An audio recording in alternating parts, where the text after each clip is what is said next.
what makes us stand out from any of our competitors? Why would anyone call us versus calling, their referral friend from, their neighbor?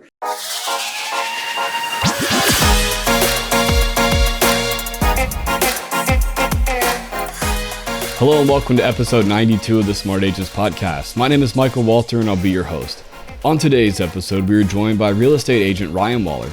Based just outside of Toronto, Ryan spent more than 20 years in the corporate marketing world with companies such as Kimberly-Clark and Nestle. Now in real estate, Ryan is drawing on his marketing background to establish a name for himself in his market. Throughout our conversation, we talk all about creating your unique selling proposition and how to effectively run brand awareness campaign versus niche-specific marketing. Now, before we get on to the day's featured interview, make sure to subscribe to the Smart Agents podcast. You can find the show on all major podcasting platforms such as Apple Podcasts, Google Podcasts, Spotify, and now Amazon Music. Also, if you or someone else on your team has an awesome story or tip to share with our community, send us a message at feedback@smartagents.com. We're always on the lookout for new stories to share.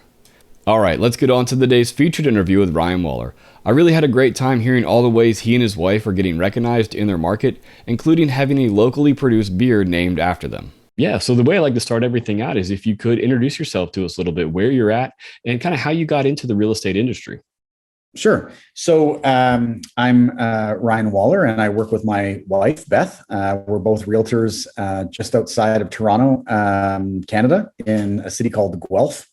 And our city has about 140,000 people in it. And we're considered part of the greater Toronto area. So we're an extension of the city itself. And I've been in real estate since 2015. And Beth joined us in 2018 or 2019. And so we've been able to build a business with the two of us together under one household. I got into real estate in 2015, partially because I was interested in investment properties, and we had a number of them at the time. But prior to getting into real estate, I had a corporate career of about 20 years or so, and I worked in advertising agencies, some large consumer packaged goods companies. So I worked for Kimberly-Clark. I did a lot of marketing with them on Huggies and Kleenex and all those sorts of brands. And then into Nestle was where I finished my corporate career before getting into real estate full time. I was with them for 10 years in sales management positions. So an interesting portfolio of products, Perrier, San Pellegrino, and more of the beverage division. So a lot of fun.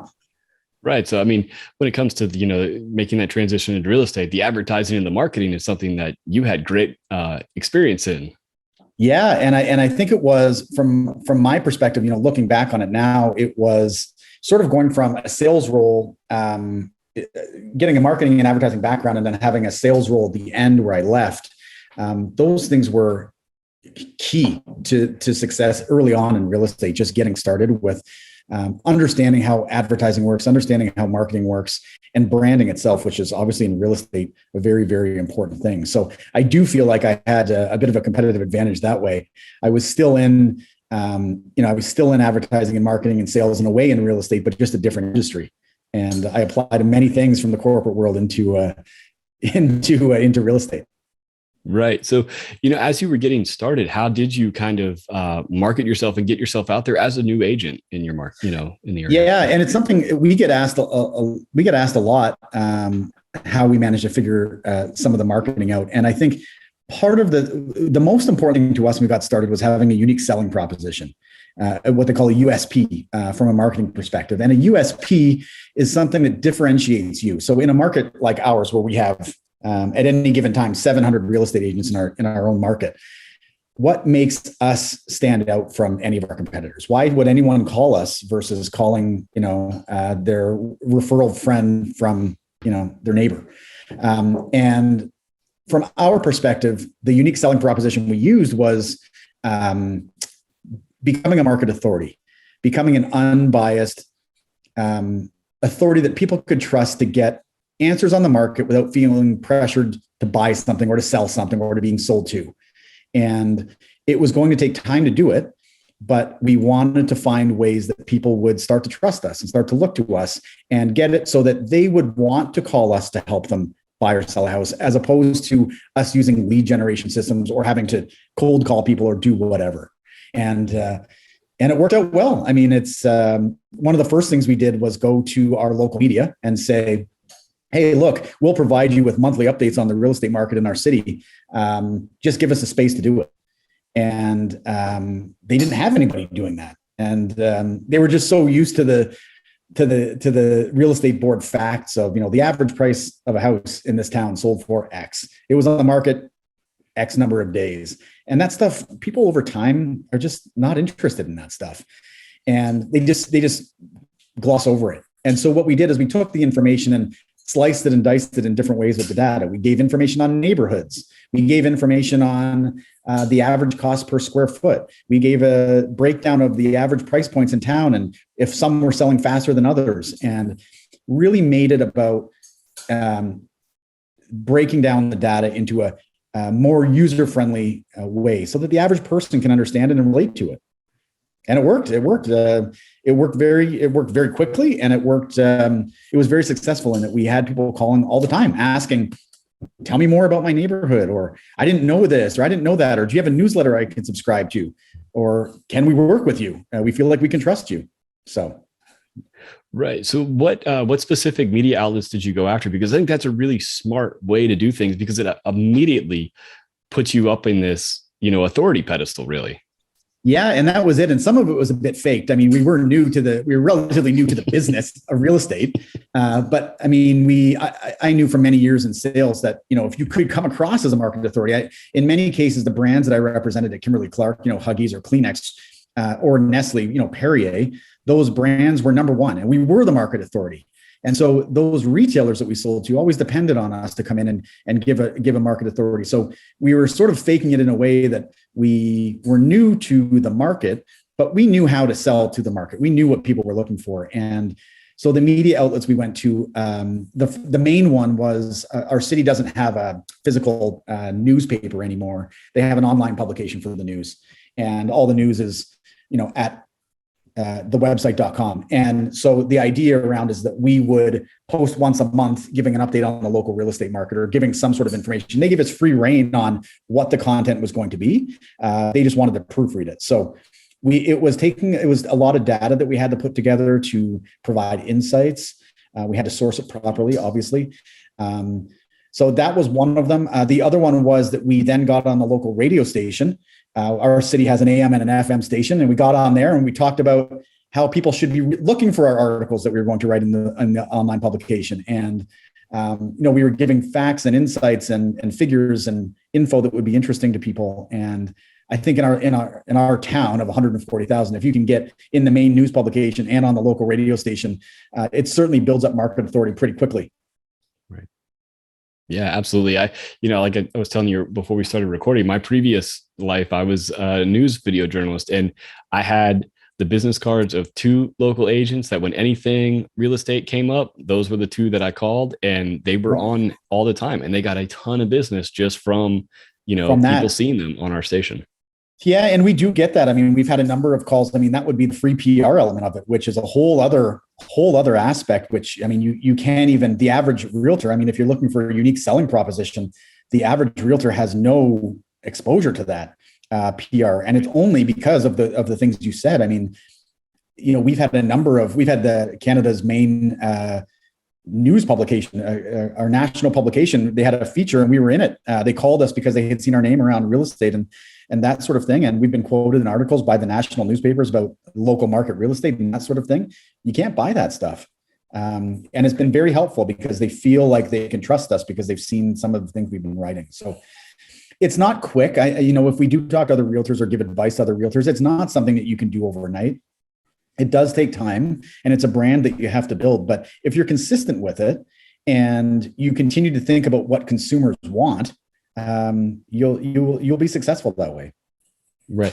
But that, then that kind of leads right into the next thing is where when that brand awareness type marketing, the return on investment is a little bit longer, but that's all part of that, treating your real estate business as a real business. As a business. Yeah, that's right. And I think that, many times we talk to people about getting into real estate and they watch, some of the reality shows about, about real estate and believe that it's all glitz and glam and selling $30 million homes in LA. And it's not, it's absolutely not at all. And, you have to treat it as you are a small business and you have expenses, and you have a marketing budget, and you have, day-to-day expenses of driving a car or being in an office or brokerage fees or whatever. And you have to be able to figure out how you can run that business in a profitable way. And there are some things that are not profitable and you shouldn't be doing. There are other things that are not profitable and maybe are investing in your business long-term. But you have to make those decisions. And, we take, from our perspective, one of the things I learned many years ago in sales is that as your business grows, you should have a percentage of your business that's always allocated to marketing. And as your business grows, let's say that it's 10% in year one, well, it should also be 10% in year 10. And as your business grows, that budget gets bigger and you continue to grow your business. But trying to maintain it as a percentage of your business, or trying to make sure that you maintain specific margins in your business or profit margins that you maintain over time and that you try to protect, because that's how you grow a sustainable business over time. And I think there are many realtors who get into this business and are fearful to market themselves because they fear it's just an expense and there's no return on it, as you mentioned.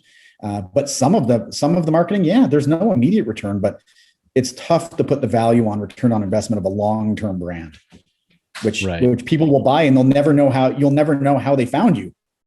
Right. They'll never even remember. Maybe they saw you in 2 or 3 different places, but they did see your brand. They do remember you. And you just have to be able to justify the spending versus the income. And it is a business. And I think that's, as realtors, many realtors don't think of it that way. And if they did, they'd probably be a lot more successful.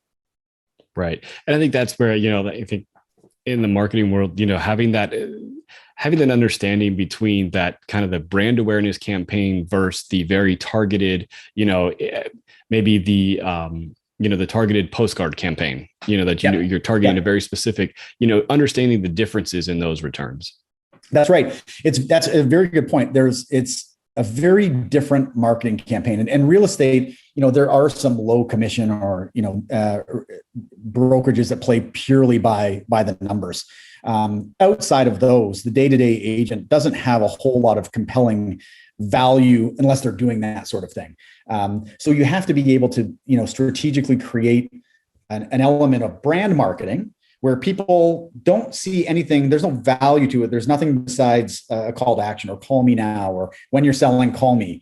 But then there's an element of very targeted, specific niche things. I sold a house in your community, and I sold it for X over the asking price in X amount of days, and I'd be a great choice. Or we offer staging as part of our commission, or those sorts of things that add value. They are very different. And I think from a marketing perspective, you have to accept and wrap your head around the fact that some of them aren't going to get you business right away. It's more of a long-term play, which is the branding element. And they should be treated very differently, but you also have to be very consistent with that message. And you can't do it for 2 weeks and then call it quits. If you're going to commit, you're going to commit.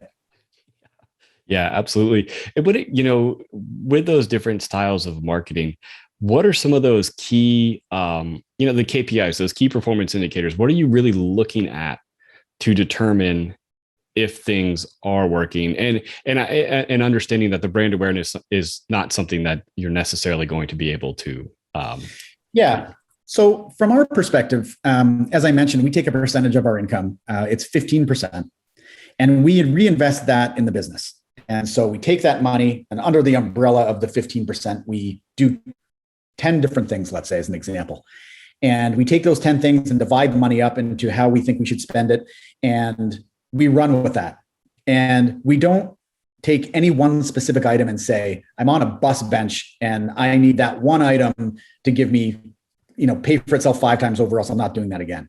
We take a look at the portfolio as in totality and say, of the 15%, we review it after year 1 and say, okay, of the 15% that we had, are there any clear winners in this?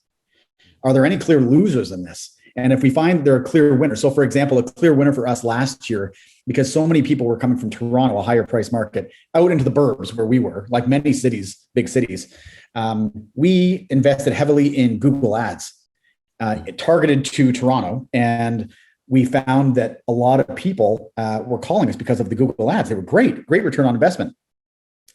We did other things like a print magazine that really, with the pandemic, it was scattered distribution. People just weren't reading it. And it was poor. So what we did this year was we invested a little bit more in the Google ads and got out of the print. And the message that we have for anybody, any realtor looking to determine marketing return on investment or just overall returns is that don't look at one item in isolation. Develop a plan that you think is going to meet your target demographic or your target market and revise it. Accept the fact that some things are going to work and some things aren't going to work, but it's a package deal. And slot in one thing, slot out another thing, but you should be investing and consistent with a certain percentage of your business going back into marketing all the time. Right. Yeah. I think, and especially when it comes to like if you're doing any kind of like Facebook marketing, or is really, determining, don't just totally like wipe something out because it didn't work over 2 weeks, see what isn't working, test, the copy in it, test the images and really kind of see what's turning people off if it's not working. Yeah, that's right. And we, in our local market, our biggest investment that we have as a percentage is radio advertising. And sometimes people will call you out of the blue and say, I heard your ad on the radio, but very, very rarely do people call me and say, Ryan, I heard you on the radio and I want you to sell my house. It doesn't happen like that. And so it's testing the copy, like you said, it's testing time slots, or maybe you're running a 30-second commercial and it should actually only be 15 because people are bored. Or maybe it's just the creative is wrong. Maybe there's any number of reasons. Maybe you're on the wrong format of a station and your demographic is actually not listening to oldies and you need to change that up. But it takes time and these things take time, and you have to be consistent with it. And you have to accept the fact that maybe someone is coming to you because they heard you on the radio, but they also saw your postcard and they also saw your Facebook ad. And it's the combination of those three things. They can't even remember where, but they saw you there and there and there. And together those things reminded them that when they needed a realtor, they call you. Right. So, we've talked about the more traditional marketing routes, the media, but something that really kind of caught my eye was this beer and this partnership that you have with this brewery. Tell me a little bit about that. Yeah. So we, Beth and I do a lot of local marketing. And one of our key things that it's very important to us is supporting local, especially during the whole pandemic. It was very important. We had a lot of small businesses that needed help. And so we were very vocal about, we donated a lot of our radio airtime to local businesses to help them out. We participate in a lot of charitable events around town. And we had a call in January from one of our town has 4 sort of micro craft breweries. And we had a call from one of them in January and said, look, we're struggling a bit through the pandemic and we're being, beat down a little bit and we need a bit of help. We're opening up a restaurant next door to our brewery. And we're hoping that maybe you can meet with us and talk to us about some marketing and maybe there's something we can do together. And so I thought, oh man, that's great. I'd love to talk to a brewery about creating a beer. That's like a dream for many people. Oh, sure. Let's talk about that. So we went to the brewery and talked to them about what we could do and some ideas. And some of the ideas they had were maybe about, putting gift cards into gift baskets or doing things like that. And we thought about it and thought, that's pretty small scale. Their objectives, we were trying to figure out what their objectives were. And their objectives were to get people into this new restaurant when it opens. And so we thought, well, what if we created a beer that was for Beth and I, it had us on it. And we would be able to use our marketing to drive people to your brewery to get the beer. And we can help you. We'll give you our marketing at no cost to you. You give us a beer and we'll figure something out between us. And it went back and forth on the creative for a couple of months because it was something that they're not familiar with, and it's new to us as well. But we turned it around, and it's a beer we've named Beth and Ryan's Local. It's made by a local brewery called Royal City Brewery here in Guelph. And it's been launching. We're just about to launch. Restaurants almost done. Local restaurants have picked up on it. They serve it on tap in the restaurants. And so it's become this supporting local on more of a larger scale even. Local restaurants are taking part in it. It's become more of an event where all of these people are integrating their different marketing efforts into one campaign of selling some beer, which is kind of fun, especially here in Canada where we have 3 or 4 months of, real nice weather. it's an important thing, and it really hits home with our message of supporting local and just a fun way to do something different. Right. I think that's such a really, it's a great way to build up your market share also, is by being an advocate for your local market and being really involved in the community. Yeah. Yeah, it's true. And I mean, there's a lot of times that we find that it's easy to say you support local, but not really doing anything about it, or like doing very minor things to it. But this really, from our perspective, emphasizes that we are doing something local. And one of the things I learned many years ago is that when you're doing something, you have to do something. If you're doing something you're proud of, you can do it, but you can also, it's okay to tell people that you're doing it. And so one of our radio ads in the coming months will be talking about that we are supporting local, and hey, we have this new beer that we're excited about. And it's like a humble brag in a way. It's like, we've got this great new cool beer, but at the same time, hey, we're also helping out local restaurants and local breweries as well. And it's a cool thing. And I think that it's okay to do that sort of thing every once in a while. You have to be comfortable with it. Right. So kind of, moving a little bit on from the marketing to the actual,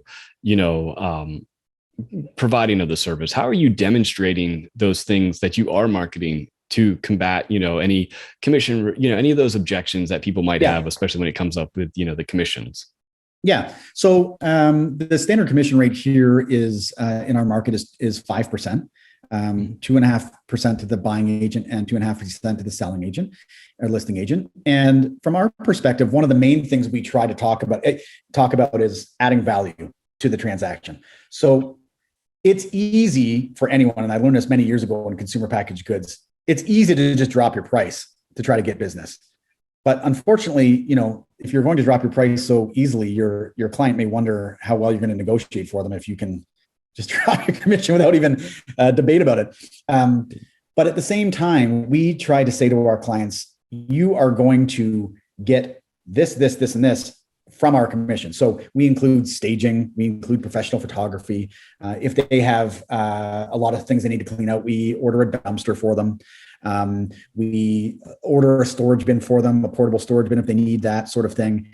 And our service includes everything. So there are a bunch of additional expenses if the client needs it that we're willing to pay for, but we don't offer to discount our service as a result of getting the business. And it has cost us in some cases where we have a client who just is determined to save money on the listing commission. It's cost us business for sure.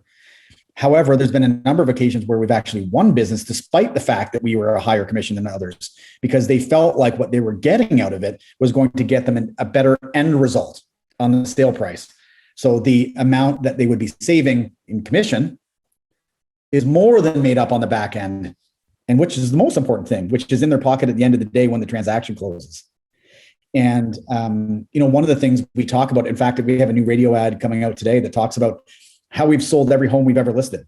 We've never had a canceled listing on us because we are realistic with our pricing. We have a strategy. We have a plan in place. We stage our clients' houses. They look great. And we get the job done. So it comes down to showing your value and demonstrating your value and having confidence in your value, and not making your clients feel like you're desperate for business, because they can sense it. Right. Well, and, that seems like it's kind of like one of those themes that's kind of come up a couple of times, is that, be okay with showing your successes and showing what you're doing. It's not something you need to hide from. No. And I think there's a way to do it that you're not being obnoxious. There's a way to be confident about it. And it's something I struggled with for many years getting into sales. And I think it's something that new realtors have to become comfortable with over time, is that it's okay to talk about your successes. It's okay to tell people that you are successful and that they should work with you because of that. And they can be part of that, and without being obnoxious. And there is a fine line between the two. And I would hope that newer agents would try to find that, because it is a really important thing in this business to show that any business where you're offering a service, that you are good at what you do and people should work with you because of that. Right. Well, thank you so much for taking the time to talk with us today. So you've had a lot of, great success in a relatively short amount of time. What's the next couple, the rest of this year looking like, and, what are the plans going forward? Well, it's a good question. We struggle with this because it's it's something we try to plan out, but we also realize that. So we this year we added the third person to our team. We were growing and we needed some help. Beth and I have 3 daughters, and so we want to spend family time too. And so the idea around it was to get a buying agent to help us out on some of the showings that they could do, so it would take less time away from our house for us. And that has been going well. And I think probably the next step is to expand that and maybe have another agent or 2 added to our team to further help us with that. But the other thing is, we're starting to notice some of these big teams that have lost focus on who they really are and what they really do well. And from our perspective, we brand ourselves, I think, very successfully as a husband and wife in our city, and someone who calls our cell phone and talks to us directly. And we don't want to lose that. And I think when you get to the point where you're too big, you might get to the point where you lose that down to earth direct contact. And so we're trying to balance this fine line of having a successful growing business, but also being true to who we are, which is dealing with things on our own. Right. Yeah. I think that's a really good, I've talked to several people that have the smaller, the teams, but they're very successful. And it is understanding like what's too big, what is too much to where it takes away from what makes us unique.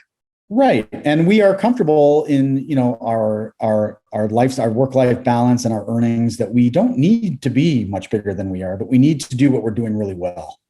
And we just need to continue at that pace. So it's a good question in that, looking 3 to 5 years down the road, it's probably going to be a variation of what we're doing now. I mean, I hope it is anyways, and just continue on this path. But yeah, don't lose focus of what you really are, because that could be real. I could have a real big impact on your business.